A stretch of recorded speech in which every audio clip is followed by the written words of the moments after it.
कन्या लगन के चार्ट में हम बृहस्पति के प्लेसमेंट को लगातार डिस्कस कर रहे हैं और इस वीडियो में आपके 7th हाउस के लिए अब विचार करेंगे। 7th हाउस की जब भी बात करते हैं यहाँ बृहस्पति अपने खुद के ही घर में स्थित होंगे और वो आपके चार्ट में 4th लॉर्ड भी हैं, इसलिए 4th हाउस का इंपॉर्टेंस आपकी मैरिड लाइफ, आपके रिलेशनशिप के लिए काफ़ी अहम होने वाला है। तो अब आपकी फैमिली का सपोर्ट, इवन आपकी माता जी का सपोर्ट आपको काफ़ी अच्छा यहाँ मिल सकता है। ऐसा बृहस्पति आपकी फैमिली के बैकग्राउंड की वजह से या आपके पार्टनर की वजह से आपको काफ़ी नेम फेम दे सकता है, दूसरों की नज़रों में आपको काफ़ी सात्विक दिखाएगा, आपकी इमेज को काफ़ी अच्छा बनाएगा और लोग आपको काफ़ी अच्छे से जज कर सकेंगे।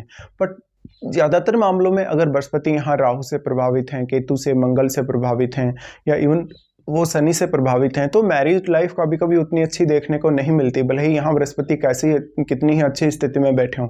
बृहस्पति यहाँ प्लेस्ड हैं तो आपका पार्टनर आपको हाईली डोमिनेट कर सकता है अगर आपका लग्नेश मजबूत नहीं है या लगन में कोई सूर्य या मंगल जैसे प्लेनेट आपके नहीं है। तो इसके साथ साथ यहाँ रोल होगा सबसे बड़ा बृहस्पति के साथ बैठे हुए ग्रहों का। बृहस्पति के साथ अब जो भी प्लेनेट आपका यहाँ बैठा है वो प्लेनेट आपके चार्ट में जिन जिन भावों को रिप्रेजेंट कर रहा है उन भावों के लिए आपके जीवन साथी के माध्यम से आपको काफ़ी सपोर्ट मिल सकता है। अगर यहाँ पे राहु बैठे हों बृहस्पति के साथ या यहाँ पे केतु बैठे हों, इवन अगर यहाँ चंद्रमा बैठे हों, तो आपके मैरिड लाइफ के डिस्टर्ब होने, आपके सेपरेशन या पार्टनर के साथ कलह होने की संभावना काफ़ी ज़्यादा बढ़ जाती है। और यहाँ डिफरेंट जो भी ग्रह बैठे होंगे उनका प्रभाव थोड़ा डिफरेंट होगा, बट हम यहाँ एक जनरल डिस्कशन ही कर रहे हैं, आपको अपने चार्ट के हिसाब से विचार करना चाहिए जो भी स्थिति है।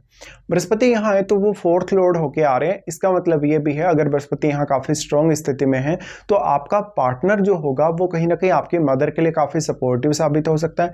वो आपके घरेलू सुख के मामले में, भौतिक सुख सुविधाओं के मामले में आपको काफ़ी सपोर्टिव हो सकता है। साथ साथ में वो आपके घरेलू मामलों में आपके डिसीजन मेकिंग को काफ़ी आसान बनाएगा। बृहस्पति यहाँ है तो पार्टनरशिप के लिए अच्छी स्थिति है। अगर आपका फॉरेन टूर होता है, फॉरेन में इवन सेटलमेंट के लिए अगर आप विचार कर रहे हैं तो ऐसा बृहस्पति आपको हाईली सपोर्ट कर पाएगा। बट उसके लिए आपके 12th हाउस में बैठे हुए ग्रह और 12th लॉर्ड को भी आपको विचार करना चाहिए या फिर अपनी महादशा को भी आपको देखना चाहिए। बृहस्पति मेनली आपके लिए इंडिविजुअली तो काफ़ी ज़्यादा सपोर्टिव साबित होंगे, बट मैरिड लाइफ के हिसाब से कभी कभी ये स्थिति उतनी सपोर्टिव नहीं होती। तो यहाँ अपने पार्टनर से कुछ बहुत बड़ी अपेक्षाएं ना रखें। और ये जो साइन है आपके 7th हाउस में वो डिटेचमेंट को दिखाता है, कहीं ना कहीं वो एकाकीपन को दिखाता है। तो अगर यहाँ पे केतु का प्रभाव हुआ, बृहस्पति पर राहु का प्रभाव हुआ, शनि का प्रभाव हुआ या चंद्रमा का प्रभाव हुआ, तो आपका सेपरेशन या आपका डिटेचमेंट पार्टनर से होना या इवन आपका डिवोर्स तक की स्थितियाँ बन सकती हैं। और अगर अन्य ग्रहों का भी यहाँ इन्वॉल्वमेंट है, जैसे सूर्य जैसे ग्रह का है, मंगल जैसे ग्रह का है, तो पार्टनर आपको और भी ज्यादा यहाँ पे कहीं ना कहीं डोमिनेट करने वाला होगा और वो आपकी बात कभी भी नहीं सुनेगा। ऐसा बृहस्पति है तो काफी जिद्दी पार्टनर देता है कभी कभी। अगर बृहस्पति यहाँ वक्री हो जाए तो आप दूसरों को बहुत अच्छी सलाह दे सकते हैं, लेकिन आप अपने ज्ञान को स्वयं उतना अच्छे से यूज नहीं कर सकेंगे। अब यहाँ बृहस्पति के जो रिजल्ट्स हैं उन पर डिपेंडेंट ना रहते हुए आपका बुध बहुत मजबूत स्थिति में है, लगन में कोई बहुत सपोर्टिव प्लेनेट आपके बैठा है, कोई बहुत एग्रेसिव प्लेनेट आपके बैठा है, तब तो स्थितियों में काफी हद तक सुधार हो भी सकता है। बृहस्पति यहाँ जिस भी अन्य ग्रह के साथ बैठे हैं उसी हिसाब से आपका पब्लिक इमेज बनेगा, पब्लिक आपको उसी हिसाब से जज करेगी। तो जो भी प्लेनेट यहाँ है वो आपके चार्ट में जिन जिन भावों का स्वामी है, कहीं ना कहीं उन भावों से रिलेटेड आप बिजनेस करने या उन भावों से रिलेटेड अपना कोई भी काम करने के बारे में आप विचार कर सकते हैं। बृहस्पति का यहाँ पे प्लेसमेंट है तो बृहस्पति सबसे पहले एस्पेक्ट डालते हैं आपके 11th हाउस पे। 11th हाउस पे एस्पेक्ट डालेंगे तो यहाँ वो प्रभावित कर रहे हैं अपने उच्च के घर को। उच्च के घर पर जब वो इस तरीके से दृष्टि डालें तो वो आपके लिए काफ़ी सारी संभावनाएं लाते हैं बिजनेस करने, पार्टनरशिप करने और आपके नेटवर्क के मामलों में। यहाँ पर बृहस्पति आपकी अपेक्षाओं को पूरा करने में बहुत अहम योगदान देंगे। बट अगर आपके चंद्रमा अच्छी स्थिति में नहीं है चार्ट में तो फिर बृहस्पति यहाँ वक्री नहीं होने चाहिए और बृहस्पति काफ़ी स्ट्रॉन्ग हो, तभी आपको 11th हाउस में वो काफ़ी सपोर्ट कर सकते हैं जहाँ वो अपनी एस्पेक्ट डाल रहे हैं 5वीं। बृहस्पति यहाँ 11th हाउस पर एस्पेक्ट डाल रहे हैं तो ये आपके नेम फेम के लिए, आपकी प्रसिद्धि के लिए, दूसरों की नज़रों में आपकी इमेज के लिए काफ़ी अच्छा साबित हो सकता है। इनकी दृष्टि 11th हाउस पर होने से अब आप अपने धन को, अपने लाभ को कैसे मैनेज करते हैं, आप लोगों के साथ किस प्रकार से व्यवहार रखते हैं, किस प्रकार से लोगों के साथ आप वार्तालाप करते हैं या कन्वर्सेशन में उनके साथ आते हैं, ये आपके लिए काफ़ी इंपॉर्टेंट होगा। बृहस्पति का फिर लगन पे प्रभाव होगा। लगन पर प्रभाव होना आपकी छवि को काफ़ी अच्छा बनाता है, आपके लिए ये काफ़ी सपोर्टिव होगा। जीवन साथी भी आपके लिए काफ़ी सपोर्टिव होगा। लेकिन यहाँ पे थोड़ा सा जिद पे जब भी बात आ जाती है या आप बोल सकते हैं ईगो प्रॉब्लम्स, वो बहुत ज़्यादा बढ़ने के चांसेज हैं। अगर बृहस्पति पर अगर मंगल का प्रभाव हुआ, सूर्य का प्रभाव हो, तो कैरियर वाइज काफ़ी अच्छा है। इवन मैरिज होने के बाद भी कैरियर वाइज काफ़ी अच्छा है, लेकिन आपके जब रिश्तों की बात करें, आपस में अंडरस्टैंडिंग की बात करें, तो काफ़ी प्रॉब्लम्स हो सकती हैं। बृहस्पति का लगन पर प्रभाव होने से अब लगन में बैठा हुआ जो प्लैनेट होगा वो भी बृहस्पति को यहाँ काफ़ी स्ट्रांगली प्रभावित कर पाएगा। अगर वो कोई भी ग्रह जो हो सकता है, चाहे वो किसी भी भाव का स्वामी हो, बट एक बात आपको यह भी देखना होगा कि बृहस्पति यहाँ स्वयं के घर में ही है, स्वयं के साइन में ही बैठे हैं। तो अगर बृहस्पति स्ट्रांग है तो वो आपके लगन में बैठे हुए ग्रह से हो सकता है उतने ज़्यादा प्रभावित ना हो, क्योंकि अपने घर में, अपने भाव में या अपने घर में बैठा हुआ प्लैनेट हमेशा एक्सॉल्टेड प्लैनेट से भी ज़्यादा स्ट्रांग माना जाता है। तो यहाँ बृहस्पति जो होंगे इसी हिसाब से आपको प्रभावित करेंगे।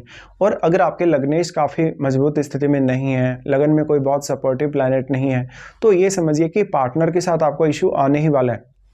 बृहस्पति फिर एस्पेक्ट कर रहे हैं आपके थर्ड हाउस को। थर्ड हाउस को एस्पेक्ट करने से अब वो आपके एनर्जी लेवल को काफ़ी बढ़ाएंगे। आप अपना जो भी क्षमता है, नेचुरल टैलेंट आपका कम्युनिकेटिव जो स्किल्स है, आप उसको अच्छे से यूज़ कर पाएंगे। अगर बृहस्पति वक्री होकर ये दृष्टि डाल रहे हैं तो हो सकता है आप अपनी क्षमताओं का पूरा यूज़ ना कर सकें, बट अगर बृहस्पति बहुत अच्छी स्थिति में है और काफ़ी स्ट्रॉन्ग स्थिति में वो अपना प्रभाव डाल रहे हैं थर्ड हाउस पे, तो आप अपनी क्षमताओं को और ज़्यादा निखार सकेंगे समय के साथ साथ। ऐसा बृहस्पति आपके लिए एक बहुत ही मैच्योर पार्टनर लाता है, एक बहुत ही समझदार और विवेकशील पार्टनर। बट अन्य ग्रहों का प्रभाव जो होगा वो आपका लगभग खेल बिगाड़ेगा यहाँ पे, आपके रिलेशनशिप वाइज, आपकी पार्टनरशिप वाइज। और जब भी किसी के साथ आप पार्टनरशिप करते हैं या किसी के साथ भी आपका रिलेशनशिप होता है तो काफ़ी सावधानी से आपको यहाँ निर्णय लेने होंगे। अब मान लो ऐसा बृहस्पति है तो आप निर्णय काफ़ी अच्छे से ले भी लेंगे। अगर बृहस्पति यहाँ वक्री हो जाए तो आपके लिए उतना ही ज़्यादा एफर्ट बढ़ जाएगा आप अपने रिलेशनशिप को बनाए रखने के लिए। बृहस्पति का यहाँ प्लेसमेंट होने से अक्सर दूसरों के मन में आपकी छवि काफ़ी अच्छी होगी, आप काफ़ी दूसरों के लिए सपोर्टिव भी होंगे, दूसरे लोग आपको काफ़ी अच्छे से जज भी करेंगे। लेकिन ये हमेशा ऐसा नहीं चलने वाला आपकी लाइफ में। हमेशा कोई ना कोई परिवर्तन तो आपको अपने व्यवहार में और अपने बाकी अन्य मामलों में करना ही पड़ेगा समय और परिस्थिति के हिसाब से। तो यहाँ पे बृहस्पति पर अगर सूर्य का प्रभाव ना हो, अगर मंगल का प्रभाव ना हो, किसी भी अन्य एग्रेसिव प्लैनेट का या क्रूर ग्रह का प्रभाव ना हो, तब आप जरूर कुछ हद तक अच्छी मैरिड लाइफ को एक्सपेक्ट कर सकते हैं। आपका पार्टनर हो सकता है आपको बहुत ज़्यादा आर्थिक मामलों में भी सपोर्ट करे, बट यहाँ पे दूसरे ग्रहों का जो प्रभाव होगा वो आपके पार्टनरशिप को ब्रेक करवा सकता है, इवन आपके रिलेशनशिप को भी। तो यहाँ पे सबसे ज़्यादा मैटर करेगा आपके, जैसे अगर मंगल का प्रभाव है, अगर सूर्य का प्रभाव है, राहु केतु का प्रभाव है, इवन अगर चंद्रमा का प्रभाव है, तो इन सबको आपको देखना होगा आपके यहाँ पे बृहस्पति स्थित होते हुए, क्योंकि आपकी सेहत के लिए और आपके ओवरऑल डेवलपमेंट के लिए काफ़ी अच्छे साबित होंगे, क्योंकि वो लगन को एस्पेक्ट कर रहे हैं। इसलिए आप कभी कभी थोड़े सेल्फ सेंटर्ड ज़्यादा रहेंगे, कभी कभी खुद के बारे में ही ज़्यादातर विचार करेंगे। अब आपके बुध भी बहुत मजबूत स्थिति में अगर हों और बृहस्पति की अगर आपको महादशा हो, तो बृहस्पति की महादशा आपको बिल्कुल सही समय पर अगर आए लाइफ में, लगभग 25 की एज के बाद या इवन आपको 35 की एज के बाद में अगर ऐसी दशा आती है, तो आप एक बहुत ही अच्छा लाइफ जी सकते हैं। बट देखिए, ऐसा बृहस्पति है तो जीवन साथी के स्वास्थ्य को लेकर कभी कभी कुछ दिक्कतें हो सकती हैं। आप दूसरों के नज़रों में काफ़ी अच्छी छवि वाले होंगे, भले ही आपका परिवार में, अपने घर में रेस्पेक्ट हो या नहीं हो, या मान सम्मान हो या नहीं हो। तो इसी तरीके से आपको विचार करना होगा बृहस्पति के इस प्लेसमेंट पर।